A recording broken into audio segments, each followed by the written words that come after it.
हल्क़े assembly Nampally में summer coaching camp का इफ्तिताह रुकन असम्बली के हाथों अमल में आया।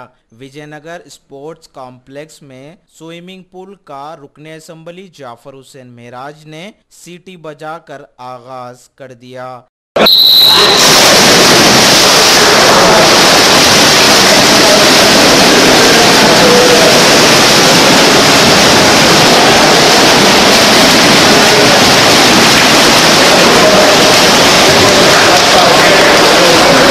इस मौके पर रुकन असम्बली जाफर हुसैन मेराज के हमरा साबिका मेयर व कॉरपोरेटर माजिद हुसैन, अहमदनगर की कॉरपोरेटर आयशा रुबीना के अलावा सरगर्म मजलिस के कारकुनों की कसीर तादाद भी मौजूद थी।